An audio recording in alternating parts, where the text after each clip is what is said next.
Hello guys, कैसे हैं आप सभी। आई होप अच्छे होंगे। तो आप सभी का फिर से स्वागत है हमारे चैनल एसी अकेडमी 105 पे। मैं आज आपके लिए एक नई वीडियो लेके आ चुका हूँ, यानी पार्ट 2। हम आज प्रेशर समझेंगे। फोर्स हमारा कंप्लीटली डन है। कोई डाउट हो तो आप पूछ सकते हैं कमेंट सेक्शन में। बट आज हम लोग प्रेशर पढ़ेंगे, तो प्रेशर से रिलेटेड हर एक चीज हम आज कवर करने वाले हैं। ठीक है, सबसे पहले समझते हैं कि प्रेशर होता क्या है। ठीक है, मैं बुक को साइड में रख देता हूँ। प्रेशर होता क्या है। अब मैं मानो कि यहाँ पे एक ऑब्जेक्ट रखा है। ये क्या है? एक ऑब्जेक्ट है। अब आपने कभी फ्रूट वेंडर्स को देखा हो, तो फ्रूट वेंडर्स क्या करते हैं, जो थोड़े खराब से फ्रूट्स होते हैं वो नीचे नीचे नीचे रख देते हैं, फिर वो ऊपर ऊपर ऐसे पहाड़ सा बना देते हैं। तो क्या है, नीचे के ऊपर, फिर उसके ऊपर, फिर उसके ऊपर, फिर उसके ऊपर, फिर उसके ऊपर, फिर उसके ऊपर। तो ये क्या है, इन सब का जो वेट है वो सिर्फ कौन उठा रहा है? ये वाला या ये वाला या ये वाला या ये वाला, ये तो उठा ही नहीं रहा। ठीक है, बट ये किस चीज का प्रेशर उठा सकता है?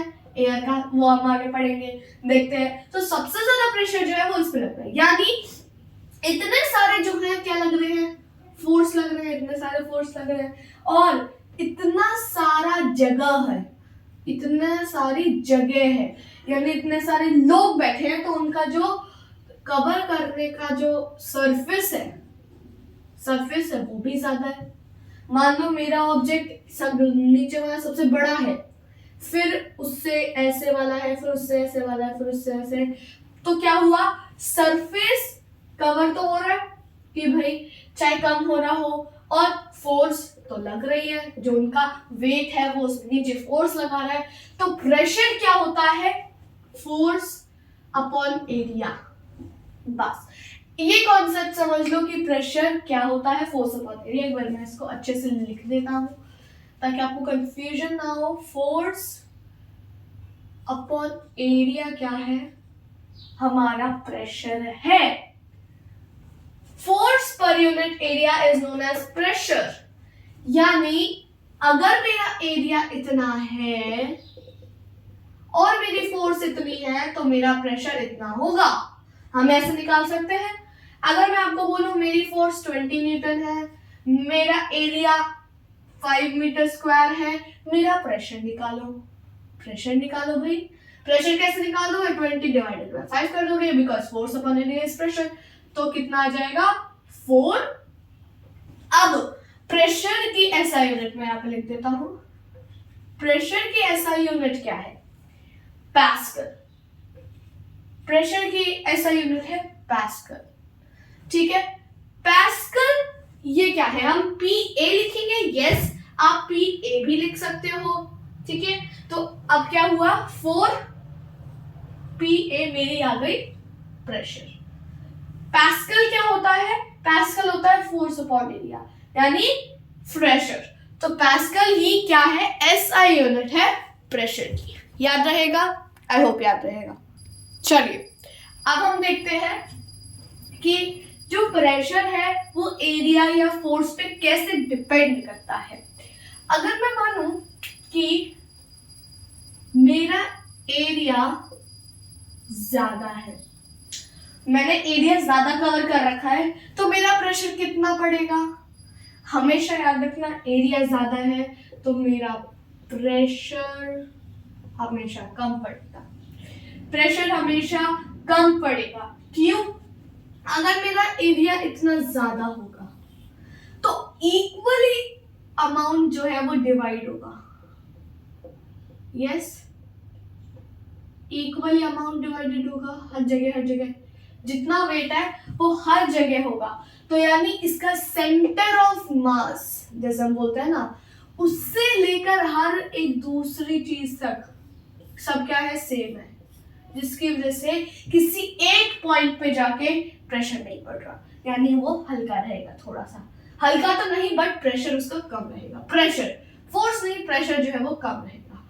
अब अगर मैं बोलूं एरिया में अपना कम कर दूं, तो मेरा जो प्रेशर है वो मेरा ज्यादा हो जाएगा। क्यों? अगर हम इतना सा एक हमारा एरिया लेंगे, बस इतना सा, तो जितना भी पूरा फोर्स है वो सारा क्या होगा, ज्यादा होगा, प्रेशर बढ़ जाएगा, है ना, प्रेशर बढ़ जाएगा। ये एरिया और इस एरिया में कितना अंतर है, अब एरिया ज्यादा हुआ तो मेरा प्रेशर कम हुआ, एरिया कम हुआ तो मेरा प्रेशर ज्यादा हुआ। तो आप बोल सकते हो एरिया क्या है, इनवर्स प्रोपोर्शनल है। आई होप आपने पढ़ा होगा, इनवर्स प्रोपोर्शन है किससे, प्रेशर से, ठीक है। एरिया ज्यादा तो प्रेशर कम, एरिया कम तो प्रेशर ज्यादा, ये चीज आपको याद रखनी है। तभी हम लोग क्या है, पॉइंटेड नेल का इस्तेमाल करते हैं। जब भी हम दीवार को ठोकने का काम करते हैं तो हम पॉइंटेड नेल का इस्तेमाल करते हैं, ताकि एक ही जगह पे प्रेशर लग लग के वहां पे गड्ढा हो जाए, ठीक है। और हम शार्प नाइफ्स को यूज करते हैं, यस, हम शार्प नाइफ को यूज करते हैं। अगर हम ब्लंट नाइफ को यूज करेंगे तो उसका जो फ्रूट्स पर एरिया है वो ज्यादा हो जाएगा, फ्रूट्स जो है वो अच्छे से कट नहीं पाएंगे, ठीक है। और अगर हमारा ज्यादा होगा तो हमारा फ्रूट आसानी से 4 भागों में कट जाएगा, ठीक है। आई होप आपको समझ में आ गया होगा प्रेशर का ये कॉन्सेप्ट। आगे अब हम देखने वाले हैं कुछ और चीजें, pressure exerted by liquids and gases, ये देखेंगे। फिर हम देखेंगे एटमॉस्फेरिक प्रेशर। आज हम प्रेशर को खत्म करेंगे। चलिए अब देखेंगे pressure exerted by the liquids and the gases, ठीक है। एक बार मैं फॉर्मेट बना दूं। चलिए अब हम देखते हैं क्या लिक्विड और गैसेस भी प्रेशर कुछ एक्सर्ट करती है या नहीं। अब मैं यहाँ पे एक बॉटल लेता हूँ, ठीक है, मेरे पास ये बॉटल है, ठीक है, मेरे पास ये बॉटल है। इस बॉटल में मैंने इसको इतना फिल अप कर दिया है, इतना पानी है इसमें। अब इतने में क्या है, इतने में मेरी एयर है, इतने में मेरी एयर है, इतने में मेरा क्या है, वाटर है। तो हम दोनों के द्वारा अब हम समझेंगे कि गैसेस और लिक्विड कैसे एक्सर्ट करते हैं प्रेशर, ठीक है। अब देखना, मान लो मेरा ये एक एरिया है बॉटल का, ठीक है। अगर जब मैं बॉटल को अंदर से देखूं तो मेरी बॉटल कुछ इस तरीके से दिखती है, ठीक है। आई होप आपको समझ में आ रहा हो, देख सकते हैं आप लोग, यस आपको दिख रहा है। तो मान लो मेरा ये बॉटल का अंदर वाला एरिया है, इधर मेरा पानी है। अब पानी तो मेरा इधर भी है और इधर भी है। अब पहले हम अगर एक ही जगह का ले तो जो पानी है वो इधर साइड को मूव करता है। ये याद रखने की चीज है, ये कोई कॉन्सेप्ट नहीं है, मतलब कॉन्सेप्ट ही है, बट अभी आप याद रखें। ये अंदर बॉटल है तो जो पानी है वो इधर इधर को अपना प्रेशर बनाता है, इधर उधर अपना अमाउंट फेंकता है। अब मैंने क्या बताया था कि एरिया जितना ज्यादा होगा प्रेशर उतना कम होगा। तो यानी अगर यहाँ पे सबसे ज्यादा एरिया है मेरा तो यहाँ पे सबसे प्रेशर कम होगा। यहाँ पे मेरा सरफेस एरिया बहुत कम है तो यहाँ पे मेरा प्रेशर ज्यादा होगा। कैसे, मतलब इसमें वो कैसे यूज हो रहा है मैं बताता हूँ आपको। अब मान लो मैंने इस बॉटल में इस तरफ छेद किया बस, और फिर इधर ही एक और इधर ही एक और कर दिया, तो तीनों में जो धार है वो इक्वल अमाउंट की आएगी। क्यों? क्योंकि यहाँ पे जो है इक्वल अमाउंट का जा रहा है, इक्वल अमाउंट पे प्रेशर एक्सर्ट हो रहा है। अब मैं दूसरी बॉटल अगर मैं बनाऊं तो इतना ही फिल है वो भी। अगर मैं इधर और इधर छेद कर दूं उसमें तो सबसे कम प्रेशर इसमें आएगा, सब उससे थोड़ा इधर आएगा और सबसे ज्यादा इधर प्रेशर आएगा। How so? ऐसा क्यों है? अभी मैंने स्टार्टिंग में प्रेशर में जब पढ़ाया, मैंने पढ़ाया ऊपर से जो चीज है वो नीचे प्रेशर डालती है। ऊपर यहाँ पे एयर भी थी तो एयर भी प्रेशर एक्सर्ट कर रही है, कोई ना कोई एयर भी इसी थ्रू से चलती है, एयर भी इसी कॉन्सेप्ट से चलती है, ठीक है।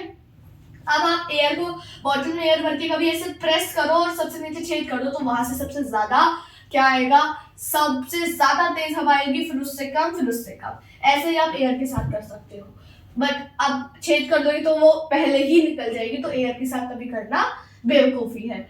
तो वाटर क्या है, छेद कर दिया, सबसे ज्यादा इस पे प्रेशर निकलेगा। अगर हम दबाएंगे भी तो क्योंकि ऊपर से सारा प्रेशर नीचे वाले पे पड़ रहा है, तो नीचे जो अमाउंट है वो सबसे ज्यादा प्रेशर एक्सर्ट करेगा। तो यहाँ पे क्या एरिया का कंसेप्ट लगा, एरिया का कॉन्सेप्ट लगा कि एरिया ज्यादा हुआ, प्रेशर कम हुआ, नहीं, इधर एरिया का कॉन्सेप्ट नहीं हुआ। अच्छा, मैं मानूं कि चलो इधर एरिया कम था इसलिए लगा, नहीं, ऊपर से जो प्रेशर पड़ रहा है उसकी वजह से यहाँ पे कॉन्सेप्ट चला। ठीक है, तो हर एक जगहों पे क्या है, कॉन्सेप्ट अलग अलग है, आपको कहीं से भी कॉन्सेप्ट घुमा के दिया जा सकता है। ठीक है, अब आपको समझ में आ गया होगा कि लिक्विड्स जो है और गैसेस जो है वो वॉल्स यानी कंटेनर की जो चारों तरफ की दीवारें हैं या ऊपर से नीचे तक है, वो क्या करते हैं, प्रेशर एक्सर्ट करते ही करते हैं। ठीक है, ठीक है, आई होप आप लोग समझ गए होंगे अच्छे से। ठीक है, तो लिक्विड्स जो है वो वॉल्स ऑफ द कंटेनर पे क्या करते हैं, एक्सर्ट करते हैं। नेक्स्ट जो है वो हमारा एटमॉस्फेरिक प्रेशर है, यानी एयर का ही प्रेशर। अब हम समझने वाले हैं, हमने लिक्विड्स का समझा, एयर भी इसमें इंक्लूडेड थी, बट अब हम देखेंगे एटमॉस्फेरिक प्रेशर। ठीक है, एक बार फॉर्मेट बना देता हूं। चलिए, एटमॉस्फेरिक प्रेशर क्या है। अच्छा, मैं बोलूं कि यहाँ पे जो मैं अभी हाथ मार रहा हूं, क्या मैं किसी चीज पे मार रहा हूं? यस, मैं एयर पे ऐसे हिट कर रहा हूं, बट हम फील कर सकते हैं, मेरे को ठंडा ठंडा महसूस हो रहा है, ठंडा ठंडा महसूस हो रहा है ऐसे करने पे, बट हम देख नहीं सकते। तो एटमॉस्फेरिक प्रेशर यानी एयर यहाँ यहाँ यहाँ यहाँ यहाँ यहाँ हर जगह है। इवन मेरे यहाँ पे भी होगी एयर, इवन मेरे यहाँ पे भी होगी, यहाँ पे भी होगी, हर जगह मेरे एयर है। एयर नहीं तो मैं भी नहीं। तो एटमॉस्फेरिक प्रेशर क्या कहता है, एटमॉस्फेरिक प्रेशर कहता है, अभी हमने समझा कि एयर जो है वो वॉल्स ऑफ द कंटेनर पे क्या करती है, अपना प्रेशर एक्सर्ट करती है या नहीं। तो फिर मैं भी एक ऑब्जेक्ट हूँ, एयर के लिए तो मैं भी एक ऑब्जेक्ट ही हूँ, तो वो मेरे वॉल्स यानी मेरी बॉडी पे भी कोई प्रेशर एक्सर्ट कर रही होगी या नहीं, कर रही होगी। तो एटमॉस्फेयर यानी एयर इस रूम में इतना ज्यादा है, इतनी ज्यादा है एयर, तो उसका प्रेशर भी ज्यादा होगा। एरिया हम ले रहे हैं, चलो हम अगर मैं एरिया के कॉन्सेप्ट से लूं तो एरिया ज्यादा है तो प्रेशर इसलिए कम लग रहा है, बट जो एयर है वो ऊपर वाली एयर नीचे वाली एयर पे भी तो थोड़ा प्रेशर डाल रही होगी। तो क्या मैं इसके नीचे दब क्यों नहीं रहा? इतने सारे जो एयर है, चाहे मेरा एरिया कम हो तो मेरे ऊपर वो इतना प्रेशर एक्सर्ट क्यों नहीं हो रहा? ये कॉन्सेप्ट आपको आज समझ में इस टॉपिक में समझ में आ जाएगा कि एटमॉस्फेरिक प्रेशर होने के बावजूद भी हम क्रश क्यों नहीं होते इस अर्थ में, इस पूरे यूनिवर्स में। ठीक है, सबसे पहले एटमॉस्फेरिक प्रेशर में हम समझ रहे हैं एटमॉस्फेयर क्या है। एटमॉस्फेयर, लेयर्स ऑफ एटमॉस्फेयर, ये नहीं समझेंगे, बहुत डिटेल में नहीं जाएंगे क्योंकि वो बचपन में हमने कर चुके हैं। एटमॉस्फेयर है blanket of air that is surrounded to the earth, यानी मान लो ये मेरी एक अर्थ है, इसके ऊपर एक ब्लैंकेट बिछा रखा है मैंने। ठीक है, मैं क्या करूं, मान लो मैंने ये पेपर है मेरा, ठीक है, इस पेपर को मैंने इस पे बिछा दिया, तो ये जो पेपर है ये है एयर, ये क्या है, हमारी हवा। तो हवा ने पूरी अर्थ को घेर रखा है, जिसको बोलते हैं एटमॉस्फेयर। ठीक है, जिसको बोलते हैं एटमॉस्फेयर। अब एटमॉस्फेयर का जो प्रेशर है वो क्या है, जो एटमॉस्फेयर द्वारा प्रेशर एक्सर्ट किया जाता है वो एटमॉस्फेरिक प्रेशर है। आई होप आपको समझ में आएगा कॉन्सेप्ट, एटमॉस्फेयर क्या है, एटमॉस्फेरिक प्रेशर क्या है। ठीक है, नेक्स्ट हम करने वाले हैं रबर सर्कल के बारे में। थोड़ा सा रबर सर्कल के बारे में मैं क्या कहूंगा, आपने बचपन में वो वाली गन्स जरूर चलाई होंगी जिनमें सक्शन पंप होता है, मान लो ऐसे डिशक्यां करके मारते हैं तो वो जाके ऐसे चिपक जाता है, जो बुलेट होती है वो जाके चिपक जाती है किसी भी जगह पर। तो क्या होता है, वो चिपकती क्यों है, उसी को हम रबर सर्कल बोलते हैं। उसके आगे जो लगा होता है वो चिपकती क्यों है, मैं बताता हूँ, देखना। अगर जब वो ऐसे आ रही होती है तेज स्पीड में और वो यहाँ पे आ जाती है, तो उसके अंदर यानी जो उसके अंदर का जो प्रेशर है, यानी उसके अंदर की जो एयर है वो सारी एस्केप कर जाती है, निकल जाती है। अब जब उसके अंदर कुछ एयर है ही नहीं, उसके अंदर कुछ नहीं है, यानी खाली है, वो बिल्कुल खाली है। ठीक है, तो क्या वहां पे क्या होना, ब्लैंक है सब कुछ, तो उसको खींचना मुश्किल है।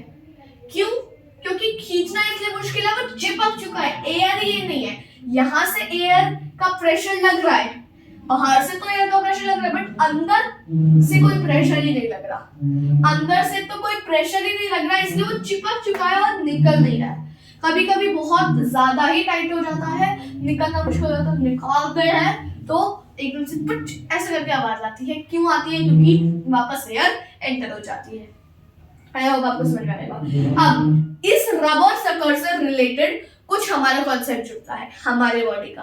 क्या है कि रबर सकर जब चिपका तो उसके अंदर की जो एयर है वो सारी निकल गई, यानी अंदर से कोई प्रेशर नहीं आ रहा।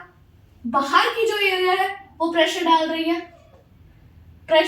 है, तो इसलिए वो खिंच नहीं रहा। ऐसे ही हमारे बॉडी के अंदर भी क्या एयर है? यस, हमें तो पता है कि हम सांस लेते हैं, सांस छोड़ते हैं, ब्रीथ करते हैं, बट इसमें जो है हमारा एयर का कॉन्सेप्ट नहीं आएगा।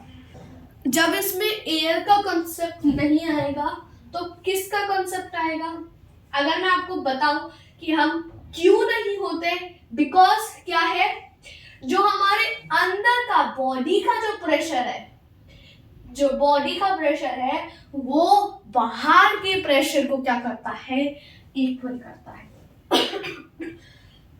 अगर मैं बोलूं बॉडी पे भी कोई प्रेशर है, यस, कौन सा प्रेशर है? ग्रेविटेशनल फोर्स है। फोर्स लग रही है, कोई ग्रेविटेशनल फोर्स हम एक्सर्ट कर रहे हैं, ठीक है। फोर्स क्यों नहीं होते? क्योंकि जो हमारा प्रेशर है वो टू द एटमॉस्फेयर को बैलेंस कर लेता है, ठीक है। क्या बोला गया है? बॉडी में एक ग्रेविटेशनल फोर्स हो रही है, एरिया भी है, तो ग्रेविटेशनल फोर्स की वजह से क्या हो रहा है कि हम क्रश नहीं हो रहे। नहीं, आप ये नहीं लिखेंगे, ग्रेविटेशनल फोर्स वाला कॉन्सेप्ट नहीं लिखोगे। आप लिखोगे कि बॉडी प्रेशर जो है, यानी हमारे अंदर जो ब्लड वेसल्स हैं और हमारे अंदर की जो एयर भी है, वो दोनों क्या कर रहे हैं? प्रेशर एक्सर्ट कर रहे हैं कोई, जिसकी वजह से बाहर का एटमॉस्फेयर और अंदर का एटमॉस्फेयर क्या हो चुका है? बैलेंस हो चुका है, इसलिए हम क्रश नहीं हो रहे। इसकी वजह से हम ग्रेविटी द्वारा भी क्रश नहीं किए जाते, वरना ग्रेविटी तो हमें पूरा नीचे ही खींच लेगी अर्थ के अंदर तक, है ना, अर्थ के अंदर तक ही ले जाएगी। जब ग्रेविटी का पुल्स डाउन का काम है, जब वो हवा में है, उसके पास कोई सहारा नहीं है, तो वो गिर जाते हैं, क्योंकि ग्रेविटी क्या है? खींच रही है उसको। बट हम क्यों नहीं और नीचे जा रहे? अच्छा, आप बोल रहे हो मैं किसी ऑब्जेक्ट पे खड़ा हूं, चलो मैं जमीन पे आ गया। अब जमीन पे भी क्यों नहीं जा रहा मैं? क्यों? क्योंकि उधर भी कोई आपका वो है, ऑब्जेक्ट है। अच्छा, मैंने वो भी ऑब्जेक्ट हटा दिया तो मैं नीचे, वो भी ऑब्जेक्ट तो मैं नीचे, वो भी ऑब्जेक्ट तो मैं नीचे। तो क्या ग्रेविटेशन इतनी पावरफुल नहीं है कि वो मेरे को इन्हीं ऑब्जेक्ट को तोड़ तोड़ के नीचे ले जाए? नहीं। क्यों नहीं है? क्योंकि हमारे अंदर भी कोई प्रेशर है। आई होप आपको ये कॉन्सेप्ट समझ में आया होगा। अब एक आपकी थोड़ी थ्योरी है वॉन गुइक्रिक की, जो ये है ऑटो वॉन गुइक्रिक की, कि उन्होंने ऐसा एटमॉस्फेयर को जोड़ दिया, बीच अंदर कोई प्रेशर ही नहीं है, तो उसको खोलना मुश्किल है। तो यही था प्रेशर का कॉन्सेप्ट। आई होप आपको समझ में आ गया होगा। डन, चैप्टर डन, ठीक है। अब आपसे कुछ भी पूछ लिया जाए कि कौन सा फोर्स है, अगर मैं बोलूं कि बलून को रब करके या इन्फ्लेटेड बलून को मैंने इधर दीवार पे वो चिपक रहा है, तो कौन सा है? इलेक्ट्रोस्टैटिक। क्यों? क्योंकि एक चार्ज ऑब्जेक्ट अनचार्ज ऑब्जेक्ट से अट्रैक्ट हो सकती है। तो ये था पूरा प्रेशर का concept, force and pressure. I hope आपको ये वीडियो भी अच्छी लगी तो लाइक शेयर सब्सक्राइब जरूर करिएगा, शेयर भी कर दीजिएगा, और फोर्स एंड प्रेशर से रिलेटेड कोई भी क्वेश्चन हो तो प्लीज कमेंट सेक्शन में डालिएगा, मैं उसको पूरा करने का पूरी कोशिश करूंगा। Thanks for watching and bye bye to everyone.